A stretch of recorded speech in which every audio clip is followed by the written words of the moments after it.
Hello, today is Monday, April 3rd, 2023. I'm Joe Schmidt from TC2, and this is Staying Connected. There is a lot happening in the world right now, and it's making a lot of people and companies a little anxious. Let's talk about how this uneasiness with the economy, the regulatory environment, and just general business climate is, or maybe it isn't, impacting company mergers, acquisitions, and divestitures. To do that, I'm joined by Deb Boehling, a partner at LB3, and someone who has a pretty good global view of the ICT space, both on the user side and the provider side. Hello, Deb. Welcome back to Staying Connected. Thanks, Joe. It's great to be back. Hey, last time you and I talked, we teed up a podcast on M&A, and our colleague Teresa Knutson and we just did a podcast on the TEM space and the M&A activity that's happening in that industry. So what else is happening with ICT M&A? It's funny, Joe. My colleague Lauren McDonald and I actually refer to mergers, acquisitions, and divestitures as mad events because that's often how you feel, upset with the additional unexpected work. MAD related to ICT contracts comes in two flavors, those in which your company is the acquiring or divested entity and those in which the ICT vendor is. Okay, so what's been driving you mad lately? Well, last year, MAD events among ICT vendors were robust. Previously announced divestitures like that of Lumen's EMEA and ILEC assets closed, as did Equinix's and DRT's acquisitions of data centers in Central and South America and across Africa. Global telecoms M&A activity was even more so, particularly in Europe and Asia-Pac, where the largest announced deal was an in-country between Orange and MásMóvil in Spain. You know, that's a good global perspective, Deb, and I'm sure those activities affect more of our clients than they probably realize. So what's happening in 2023?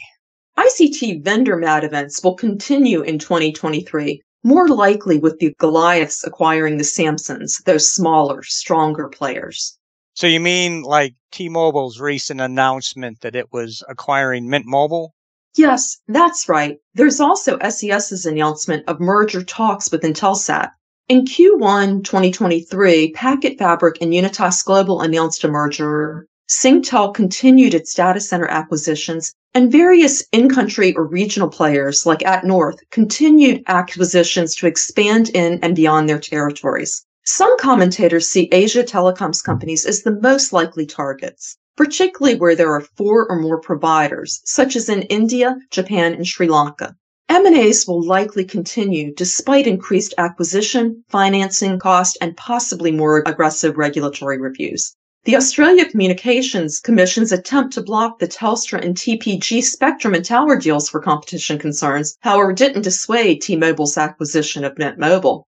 Okay, Deb, divestitures continuing during a recession, that makes sense to me. Companies with weak balance sheets can strengthen them and focus on their primary business and their geographic coverage. But why would acquisitions continue?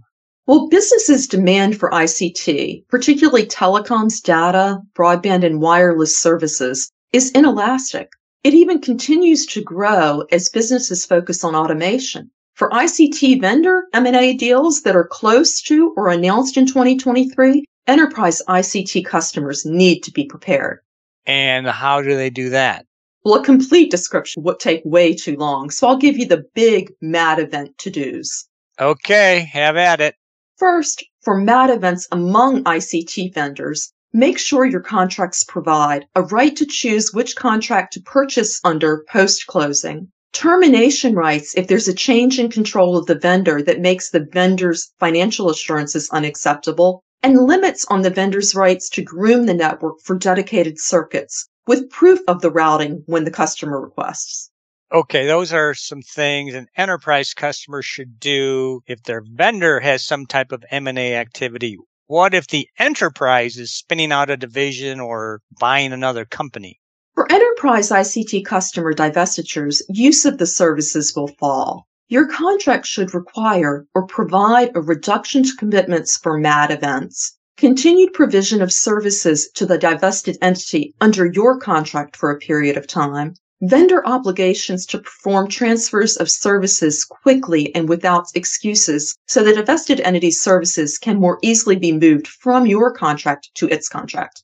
For enterprise ICT customer acquisitions, your contract should allow you to choose under which contract to consolidate all of the services post-closing. Whether it's a vendor or an enterprise transaction, how to address these concerns depends on where you are in your relationship or contract with the acquired or acquiring entity. So RFPs are often the best way to create an environment where you can negotiate killer pricing. Is that the same for commercial terms?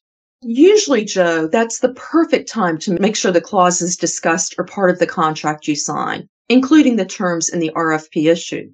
But an announced and not yet closed M&As by ICT vendors may not be the best time for robust competition.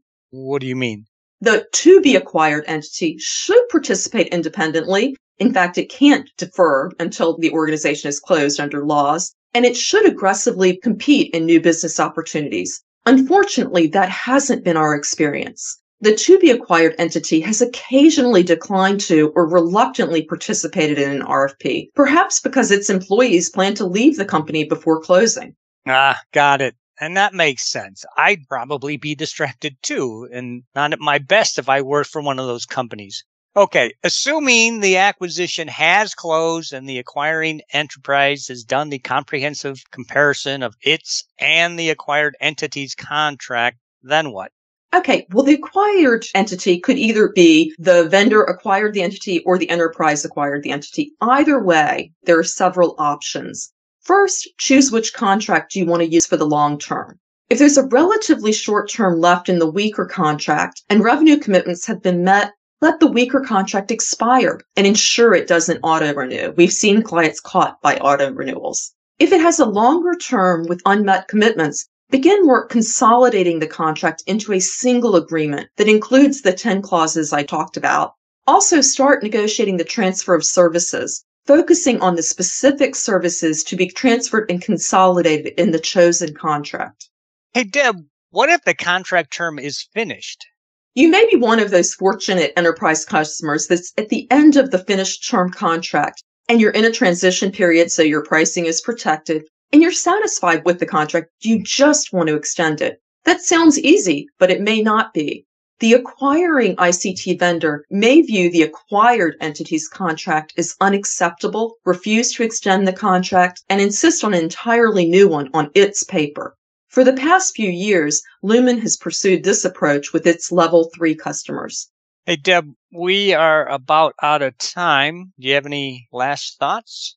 Mad activity, grooming of networks, and changing use of vendor services can happen at any time. Enterprise ICT customers need to be prepared, regardless of what 2023 turns out to be.